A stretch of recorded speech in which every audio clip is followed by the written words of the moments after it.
కాంగ్రెస్ పాలనలో గోసబడుతున్న ప్రజలు కేసీఆర్ కోసం ఎదురు చూస్తున్నారు. అది మిర్యాలగూడ సూర్యాపేట రోడ్ షోలో స్పష్టంగా కనిపించింది. ఇప్పటికీ ప్రభుత్వం పాలనను గాలికి వదిలేసి ప్రజలు గాలికి వదిలేసి కేవలం అబద్ధాల ప్రచారాన్ని మాత్రమే నమ్ముకున్న పరిస్థితి కనిపిస్తుంది. మరోవైపు రాజకీయాలకు సంబంధించి హామీల అమలుకు సంబంధించి సవాళ్లు ప్రతి సవాళ్ళ పర్వం కొనసాగుతుంది. వీటన్నిటి గురించి మనం మాట్లాడదాం. మనతో పాటు చర్చలో జాయిన్ అవుతున్నారు నర్రా విజయ్ గారు, అనలిస్ట్. గుడ్ మార్నింగ్ అండి. ఎట్లా చూడాలంటే నిన్న మిర్యాలగూడ సూర్యాపేట రోడ్ షోలో ఎక్కడ చూసినా ప్రజలు చాలా క్యూరియస్గా వెయిట్ చేస్తున్నారంటే కేసీఆర్కి తమ గోడు చెప్పుకుందాము, తమ బాధలు చెప్పుకుందాము. ఇన్ని నెలల నుంచి అవస్థ పడుతున్నారు, 10 ఏళ్లలో లేని పరిస్థితులు కనిపించినాయి. అది అడుగడుగునా కనిపించింది. మీరేమంటారు? ఇప్పుడు ఏంటంటే 10 సంవత్సరాలు తెలంగాణ వచ్చిన తర్వాత ముఖ్యంగా నల్గొండ జిల్లా ప్రాంతంలో పంటలు పండే రైతాంగం విషయంలో సాగర్కు సంబంధించినటువంటి నీటి విడుదల కావచ్చు, కరెంటుకు సంబంధించినటువంటిది కావచ్చు, కోతలు వరి కొనుగోళ్లకు సంబంధించినటువంటి అంశం. ఈ అంశం గతంలో అనేక బాధలు అనుభవించినటువంటి ఉండే. కొన్ని ఎత్తిపోతల పథకాలకు కూడా కరెంటు అక్కడ రైతులే షేర్ చేసుకొని రైతులు కరెంటు బిల్లులు కట్టుకునేటువంటి సిచ్యువేషన్ తెలంగాణ రాకముందు ఉండే. ఆంధ్ర వైపు ఒక తీరుగా ఉండేది, తెలంగాణ వైపు ఒక తీరుగా ఉండేది. సాగర్ ఒకటే సాగర్. ఆంధ్రాకు పోతున్నటువంటి అక్కడ ఉన్నటువంటి ఎత్తిపోతల పథకాలకు ప్రభుత్వము కరెంటు బిల్లులు కట్టేది, ఇటువైపు లేదు. తెలంగాణ వచ్చిన తర్వాత ఈ మార్పు అంతా జరిగిపోయింది. అంత ప్రభుత్వమే చేసింది. పంటలు ఈ ఉన్నటువంటి 10 సంవత్సరాల కాలంలో పండినటువంటి పంటలు ఏ ఒక్కసారి కూడా పంట ఎండలేక కాలువ కింద కావచ్చు, బోర్లలో కావచ్చు, కరెంట్ లేక ఇటువంటి సమస్యలు ఏవి రాలేదు. ఈ వచ్చిన తర్వాత ఈ 6 నెలల కాలంలోనే ఈ మార్పు అంతా మళ్ళీ ఏమైంది, మళ్ళీ నీళ్లు రాలేదు, సరైన నీళ్ళు రాలేదు. ఆంధ్రాకి తీసుకోబోతున్నారు, తెలంగాణకు రానటువంటి. అంటే ఒకవైపు ప్రజలు ఈ స్థాయిలో ప్రజలు కానీ రైతులు కానీ తీవ్రంగా గోసపడుతున్న పరిస్థితి కనిపిస్తుంటే ఇంకా కాంగ్రెస్ మాత్రం అబద్ధాలు మాత్రమే చెప్తోంది. మనం మరింత పాటు చర్చలో జాయిన్ అవుతున్నారు బీఆర్ఎస్ నేత పల్లె రవికుమార్ గారు. నమస్తే అండి. ఇప్పటికీ కూడా హామీలకు సంబంధించి స్టిల్ అబద్ధాలు ఆడుతుంది కాంగ్రెస్ ప్రభుత్వం. ఎట్లా చూస్తున్నారు ప్రజలు? ఎందుకు నిన్న ఏ విధంగా మిర్యాలగూడ సూర్యాపేట రోడ్ షోలో తమ కష్టాలు చెప్పుకోవడానికి ఏ స్థాయిలో ఎదురు చూస్తుంటారో అడుగున కేసీఆర్ వెళ్తున్న వెహికల్కి వాళ్ళు వచ్చి తమకు ఖచ్చితంగా చెప్పుకోవాలి అన్న ఇంటెన్షన్ చాలా క్లియర్గా కనిపించింది. నమస్కారం అండి, అందరికీ నమస్కారం. ఇప్పుడు వాళ్ళు చెప్తున్న దాంట్లోనే నిజమేందని 6 గ్యారంటీలు అని చెప్పి అందరికీ తెలుసు, పాపులిస్టిక్గా మారింది. దాంట్లో 5 అమలు చేసినాము అని చెప్పేసి స్వయంగా ముఖ్యమంత్రి రేవంత్ రెడ్డి గారు మాట్లాడుతున్నారు. ఇక దాన్ని బట్టే వాళ్ళు చేస్తున్నది ఎంత మోసము అన్నది తేలిపోతుంది. ఇంకా వేరే ఏం చెప్పక్కర్లే. 6 గ్యారెంటీ వాస్తవంగా ఇచ్చింది 420 హామీలు. 420 హామీలు, యూత్ డిక్లరేషను, బీసీ డిక్లరేషను, దళిత డిక్లరేషను, మహిళా డిక్లరేషను, ఇట్లా వేరియస్ పేర్లతోటి వాళ్ళు ఇచ్చినటువంటి 420 హామీలు. వాటి సంగతి పక్కకు పెడదాం. మెయిన్గా 6 గ్యారంటీలలో 13 ప్రధానమైనటువంటి రైతులకు సంబంధించి, యువతకు సంబంధించి, విద్యార్థులకు సంబంధించి, మహిళలకు సంబంధించి ఇట్లా 6 గ్యారంటీలలో 13 దాంట్లో పొందుపరిచి వాళ్ళు చెప్పినవి స్పష్టంగా. వాటిలో 5 అమలు చేసినామని చెప్పేసి చెప్తున్నారు. మరి ఆ 6 ఏ 5 అమలు చేసిందో వాళ్ళే చెప్పాలి. మహిళలకు ఇస్తామన్నటువంటి 2500 ప్రతి పేద మహిళకు నెలకు 2500 రూపాయలు ఇస్తామన్నది ఇవ్వలే, దాన్ని ఊసేలేదు ఇప్పటి వరకు. 2 కళ్యాణ లక్ష్మిలో తులం బంగారం ఇస్తామన్నారు 1,00,000 రూపాయలతో పాటు. కేసీఆర్ గారు గొప్పగా మానవీయ కోణంలో మొదలుపెట్టినటువంటి కళ్యాణ లక్ష్మి 1,00,000 రూపాయలకు తోడుగా తులం బంగారం ఇస్తామన్నారు. మరి ఎవరికి వచ్చిందో తులం బంగారం, మరి మహిళలకు తెలియాలి. ఇది పెళ్లిళ్ళ సీజన్ ఇంకా ప్రత్యేకంగా. తర్వాత రైతులకు 500 క్వింటాల్ ధాన్యం మీద 500 బోనస్ ఇస్తామన్నారు. మరి అది ఎక్కడిచ్చిండ్రో ఎవరికి ఇచ్చిండ్రో తెలియాలి. రైతు రుణమాఫీ 2 లక్షల రుణమాఫీ చేస్తామని చెప్పేసి చెప్పిండ్రు. అది ఎక్కడ మరి అమలైందో చెప్పాలి.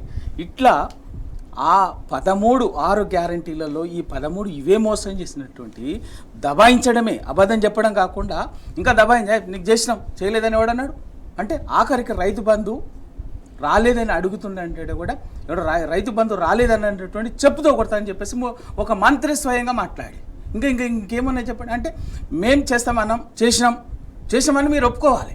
అంటే ఇదే పద్ధతి. ఈ 4.5 నెలల కాలంలో ఈ రోజు వరకు రైతు బంధు రాలేదు అనేది చాలా క్లియర్ గా. ఈ 4.5 నెలల కాలం తీవ్రంగా నష్టపోయింది నల్గొండ రైతులు.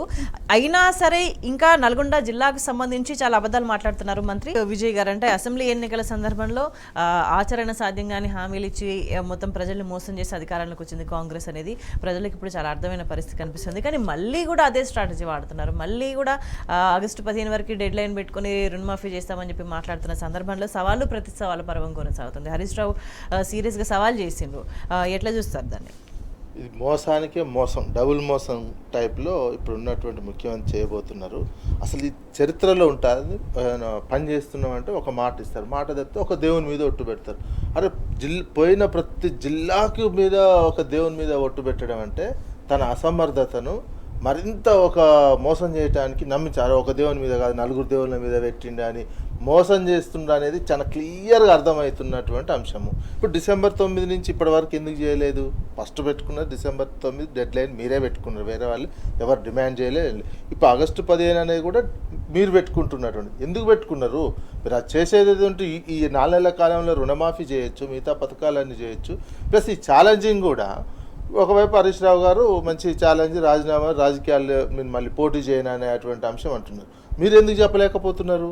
మీరు ఎంతసేపు అవతల వాళ్ళని రాజీనామా చేయాలని రెడీగా పెట్టుకో అంటుంది తప్ప నేను కూడా రాజీనామా రెడీగా జేబులో పెట్టుకుంటాను, పెట్టుకొని ఒకవేళ నిజంగా ఎందుకు అదొక మంచి కార్యక్రమమే. 39,000 కోట్లు ఒకేసారి రైతాంగాన్ని 2 లక్షల రుణమాఫీ చేసి నిలబెట్టుకుంటున్నా అంటే మీరు కూడా ఆ ఛాలెంజ్ని తీసుకోవాలి కదా. అవతల వాళ్ళనేమో ఛాలెంజ్ని మొత్తం అనేసి వీళ్ళని ఇన్ని దేవుళ్ళ మీద ఒట్లు పెడుతుండంటేనే ఒకటి ఆయనకు భక్తి లేదనేది, దేవుడు అంటే భయమే లేదనేది. అయితే అయింది, పోతే పోయింది. నాకు ఈ 5 ఏళ్ళు నేను ఎట్నో అట్లా సీఎం ఉండాలి, ఇప్పుడు ఈ ఎలక్షన్ గట్టెక్కాలి, ఈ ఎలక్షన్ ఓట్లు పెట్టో ఇంకే పెట్టో ప్రజల సెంటిమెంట్కి సంబంధించినవి పెట్టుకొని నేను ఇది గట్టెక్కినాక అయిపోయా, ఇక దేవుని ఒట్టు చేస్తేంది చేరకపోతే నేను ఈ 5 ఏళ్ళు ఉండాలి, తర్వాత నేనేమైనా లేదు ఏదైతే ఉన్నది అనే ఒక ధోరణి తప్ప ఒక ఎంత ఇది ఎలాంటి మెంటాలిటీ అనేది ప్రజలు అర్థమవుతున్నది. ఇట్లాంటి మెంటాలిటీ ఉన్నటువంటి ముఖ్యమంత్రి ఈ చరిత్రలో ఏ జిల్లాకు పోతే ఆ జిల్లా, జోగులాంబ పోయింది, లక్ష్మీనరసింహస్వామి పోయింది, సరస్వతి దేవాలయం పోయింది, వరంగల్ పోయి భద్రకాళి దేవాలయం పోయింది, భద్రాద్రి రాముడు, అన్ని దేవుళ్ళ మీద ఒట్లు పెట్టి ఒక్క అంశం మీద ఒట్లు పెట్టినటువంటి వ్యక్తి ఇదే ఈ ముఖ్యమంత్రి. ఎందుకంటే ఒక అభద్రతా భావంతో ఉంటుందో ఉండదో పదవి, ఎలక్షన్లో ఓటమి పాలైతే ఏమవుతుందో ఏంది అనే ఆ అంశం చుట్టూ ఒక అస్థిరత రాజకీయంగా తెలంగాణకి ఈ పరిస్థితి వచ్చింది. ఒక రాజకీయ అస్థిరత క్రియేట్ అవుతుంది. రాజకీయ అస్థిరత ఇంత వేగంగా అభివృద్ధి వచ్చినటువంటి తెలంగాణని అంతే వేగంతో తీసుకుపోయే ప్రయత్నం చేయాలి ఒక ముఖ్యమంత్రి తప్ప ఆ వేగాన్ని నా రాజకీయ పదవి కాపాడుకునే ప్రయత్నంలో ఒక రాజకీయ అనిశ్చితి క్రియేట్ చేయడానికి ఒక ప్రయత్నం చేసి తెలంగాణ అభివృద్ధిని కుంటుపడే విధంగా చేయడం, తన పదవిని కాపాడుకోవడానికే ఈ రకమైనటువంటి చేస్తున్నారు తప్ప ప్రజల ఆకాంక్షలకు సంబంధించి ప్రజలకు సంబంధించిన సంక్షేమము, రాష్ట్ర అభివృద్ధికి సంబంధించినటువంటి అంశాల మీద ఎలాంటి నిర్ణయాలు కానీ ఒక రకమైనటువంటి ఐక్యత నిర్ణయాలు కానీ వితిన్ ద పార్టీలో వాళ్ళ పార్టీలో కానీ లేదు. తనకు అభద్రతా భావం ఏర్పడినది, రాజకీయంగా అనిశ్చితి రాబోతుంది, ఓడిపోతున్నా అనే దాంతో ఈ దేవుళ్ళ మీద ఓట్లు పెట్టి ఒక అలజడి క్రియేట్ చేసే విధంగానే ఇప్పుడున్న ముఖ్యమంత్రి వ్యవహరిస్తున్నారు. రైట్ రవి గారు, నల్గొండ జిల్లాకు సంబంధించి ముఖ్యంగా అంటే ఆల్రెడీ రైతు బంధుకు సంబంధించి అడిగినప్పుడే చాలా అభ్యంతరకరమైన వ్యాఖ్యలు చేసిన చరిత్ర ఉంది కోమటిరెడ్డి వెంకటరెడ్డికి. ఇప్పుడు కూడా ఒకవైపు ప్రజలు ఆ స్థాయిలో ఇబ్బంది పడుతుంటాయి, ఇవన్నీ గోస చెప్పుకుంటున్న పరిస్థితి ఉండగా కూడా కోమటిరెడ్డి చేస్తున్న వ్యాఖ్యలు నల్గొండ జిల్లాకి ఏం చేసిండ్రు అనే దానికి సంబంధించి మాట్లాడుతున్నారు. దాన్ని ఎట్లా చూస్తారు? వెంకటరెడ్డి గారు మాట్లాడుతున్నటువంటి ఒక్కో సందర్భంలో ఒక్కొక్కగా మాట్లాడుతున్నాయి. ఎంతసేపు రాజకీయంగా ఇప్పుడున్న పరిస్థితుల్లో తను రేవంత్ రెడ్డికి నేను చాలా దగ్గర, రేవంత్ రెడ్డి తర్వాత నేనే రాష్ట్రంలో అనిపించుకోవటం కోసం ఇద్దరు పోటీపడి, అటు రేవంత్ రెడ్డి గారు ఈయన, మిగతా ఆ రాజకీయం ఏందో కాంగ్రెస్ పార్టీ వాళ్ళకి అర్థం కావాలి కానీ చేస్తున్నాం. అందులో భాగంగానే నల్గొండ జిల్లాకు సంబంధించి నిన్న మాట్లాడినప్పుడు ఫ్లోరైడ్ అన్నది కూడా మాట్లాడాడు. ఫ్లోరైడ్ అసలు ఇంకా మొత్తం మేమే చేసేసినాము నిజమే, కరెక్టే. ఆ నల్లగొండ జిల్లాకు ఫ్లోరైడ్ శాపాన్ని తీసుకొచ్చినటువంటి వాళ్ళు కాంగ్రెస్ వాళ్ళు. ఫ్లోరైడ్ కర్మ పట్టించింది కాంగ్రెస్ వాళ్ళు. 70 సంవత్సరాలుగా స్వతంత్ర భారతదేశంలో 70 సంవత్సరాలుగా మునుగోడు, నేను ఆ ప్రాంతం నుంచి వచ్చినటువంటి వాడిని, ఆ మాట మాట్లాడటానికి నేను సిగ్గుండాలనే మాట నేను మాట్లాడను. వెంకటరెడ్డి గారికి విజ్ఞత ఉండాలి, విజ్ఞతతో మాట్లాడాలి.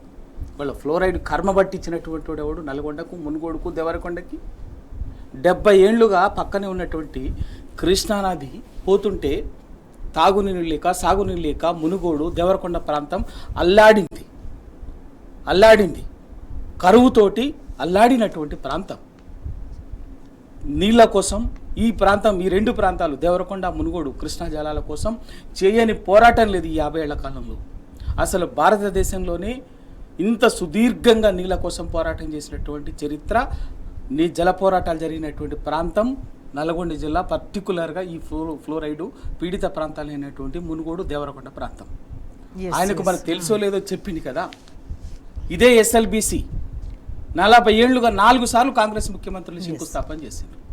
94లో కాంగ్రెస్ ముఖ్యమంత్రి కోట్ల విజయభాస్కర్ రెడ్డి గారు శంకుస్థాపన చేయడానికి పోతే ఆ రోజు ప్రజలు తిరగబడి ముఖ్యమంత్రిగా స్థాయిలో ఉన్నటువంటి కోట్ల విజయభాస్కర్ రెడ్డిని శంకుస్థాపన కూడా చేయకుండా అదే హెలికాప్టర్లో రిటర్న్ పంపిస్తే నలుగురు చనిపోయినారు, అయినా భయపడకుండా పోరాటం చేసిండ్రు. మంత్రి స్థాయిలో కోమటిరెడ్డి ఎటువంటి వ్యాఖ్యలు చేసినా ఫ్లోరైడ్ తో ఇబ్బంది పడ్డ ప్రజలకు వాస్తవాలు తెలుసు కదా. అందుకోసమే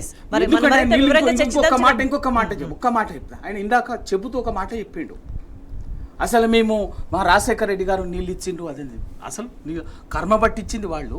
2 ఆ నీళ్లు ఊరికి రాలే. సుదీర్ఘకాలంగా ఆ ప్రాంత ప్రజలుగా ప్రజా సంఘాలు పోరాటం చేస్తే హైకోర్టు, సుప్రీంకోర్టు పోరాటం చేస్తే హైకోర్టు అది తీర్పిచ్చి ప్రజాస్వామ్య పాలకులకు విజ్ఞత లేకపోతే మంచినీళ్ళకు తాగకుండా విషం నీళ్లు తాగుతుంటే ఏం చేస్తున్నారు మీరు అని చెప్పేసి తక్షణమే ఆ నీళ్ళు ఇవ్వాలి అని చెప్పేసి ఆ 120 గ్రామాలకు మునుగోడు నియోజకవర్గం, దేవరకొండ కానీ ఇస్తే అప్పుడు దాన్ని కూడా అంతంత అరకొరగా అట్లా నీళ్ళు ఇచ్చినటువంటి వాళ్ళు. ఇవాళ కేసీఆర్ గారు వచ్చి, అందుకే ఆ దుఃఖం, ఫ్లోరైడ్ దుఃఖం తెలిసినటువంటి వాడు, చూసినటువంటి వాడు, తిరిగినటువంటి వాడు ఆ ప్రాంతంలో 2006-7లో.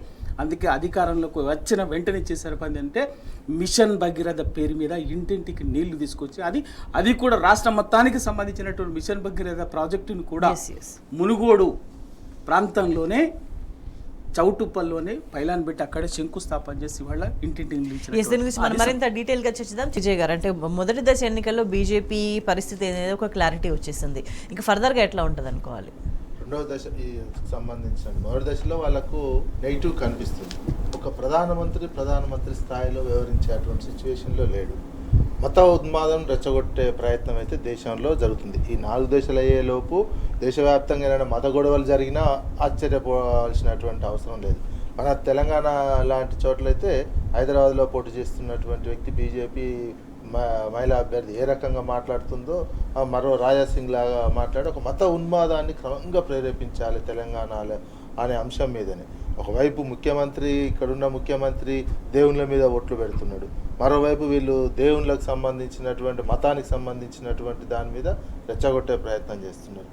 ఓవరాల్గా తెలంగాణకే నష్టం జరుగుతుంది. బీజేపీ చేస్తున్న రాజకీయం కావచ్చు, జాతీయ పార్టీగా, అదేవిధంగా కాంగ్రెస్ పార్టీ చేస్తున్నటువంటి ఈ రాజకీయాలు చేయడం నేపథ్యంలో తెలంగాణ వేగంగా పరిగెడుతున్నటువంటి అభివృద్ధిలో మొత్తం కుంటుపడి రాజకీయ అస్థిరతకు పునాదులు పడే విధంగా ఈ ఎలక్షన్లో 2 జాతీయ పార్టీలు వ్యవహరిస్తున్నాయి. ఈ మొదటి దశలో దేశవ్యాప్తంగా జరిగినటువంటి పోలింగ్లో బీజేపీకి అనుకూలమైనటువంటి ఫలితాలు కనిపించటం లేవు. జరిగినటువంటి 102 పార్లమెంటు నియోజకవర్గాల్లో వాళ్ళు చాలా వెనుకబడి ఉన్న నేపథ్యంలో ప్రధానమంత్రి గారు రోజుకు ఒక రకమైనటువంటి స్టేట్మెంట్లు ఇస్తూ మేనిఫెస్టోకి సంబంధించిన కాంగ్రెస్ పార్టీ మేనిఫెస్టో ట్విస్ట్ చేస్తూ ఒక రకమైనటువంటి ఉద్రిక్తతలను నేపథ్యంలోనే ఈ ఎలక్షన్లు నిర్వహించాలి అనే ఒక టార్గెట్ పెట్టుకున్నట్టు కనిపిస్తుంది. అంటే రవి గారు, అంటే ఒట్లు పెడుతున్నారు, అంటే ఇది చేస్తామని ఒట్లు పెడుతున్నారు తప్పితే చేయలేకపోతే ఏం చేస్తామనేది గట్టిగా మాట్లాడలేకపోతున్నారు. ఇప్పుడు దేవుడి మీద ఒట్టు పెట్టడం అంటేనే చాలా పెద్ద మోసం. ఎందుకంటే ప్రజలను ఈజీగా మోసం చేసినటువంటి వాళ్ళు దేవుడిని మోసం చేయడం అనేది పెద్ద విషయం కాదు వీళ్ళకు, రాజకీయంగా వీళ్ళు మాట్లాడుతున్నటువంటిది. ఎందుకంటే దేవుడిని రాజకీయాల్లోకి తీసుకొచ్చి దేవుడిని అన్నది ఎవరి వ్యక్తిగత విశ్వాసాలు, మతము, దేవుడు, భక్తి అన్నది, అటువంటి దాన్ని రాజకీయాలకు తీసుకొచ్చి విద్వేషాలుగా మార్చి అధికారం కోసం ఏమైనా చేస్తున్నటువంటి వాళ్ళు ఇవాళ దేవుడి మీద ఒట్టు పెట్టడం అన్నది కూడా పచ్చి మోసం, మోసాలకే మోసం. ఇది ఇవాళ రేవంత్ రెడ్డి గారు అసలు ఇంకానే నువ్వు డిసెంబర్ 9వ తారీఖున పెడతా అని చెప్పేసి హామీలు చేస్తాము, ఇందిరమ్మ రాజ్యం వస్తుంది, ఆ రోజు అన్నీ చేస్తాము, మొదటి సంతకం అది మొదటి అని చెప్పేసి అమలు చేస్తే నేను రాజీనామా చేస్తాను మాట్లాడినప్పుడు మరి నేను అమలు చేయలేకపోతే ఏం చేస్తానో ముఖ్యమంత్రి మాట్లాడలేకపోతున్నారు. చెప్పాడు మోసం అక్కడే కదా. ఎందుకంటే హరీష్ రావు గారు చెప్పారు, ఛాలెంజ్ చేసిండ్రు, మీరు చేస్తున్నారు డిసెంబర్ దేవుడి మీద ఒట్టేసి చెప్పిన మొన్న ఎందుకంటే యాదగిరి గుట్ట పోయినప్పుడు అక్కడ లక్ష్మీనరసింహస్వామి సాక్షి కానీ మొదలుపెట్టి దాని మీద హరీష్ రావు గారు చెప్పిండ్రు, నిజంగా మీరు డిసెంబర్ 12వ తారీఖులోగా అమలు చేస్తే నేను ఎమ్మెల్యేగా రాజీనామా చేస్తా, మళ్ళీ పోటీ చేయను, ఇంకా పోటీ చేసి పొలి రాజకీయం అని చెప్పేసి చెప్పాడు. దాని మీద సవాల్ స్వీకరించాలి కదా, మరి అది చేయలే కదా. మళ్ళీ ఇంకోటి చెప్పేసి నువ్వు రాజీనామా చేయంటున్నాడు తప్పితే రాజీనామా పత్రం సిద్ధంగా ఉంటుందని చెప్పేసి అన్నాడు తప్పితే రేవంత్ రెడ్డి గారు ఆ రాజీనామాని స్పష్టంగా స్వీకరించి రైట్ ఓకే సిద్ధంగా ఉన్నాను, నా ముఖ్యమంత్రిగా రాజీనామా ఆ రోజు చేస్తాను, నీ రాజీనామా చేద్దాం చూద్దాం అమలు చేయకపోతే అని చెప్పేసి అది లేదు.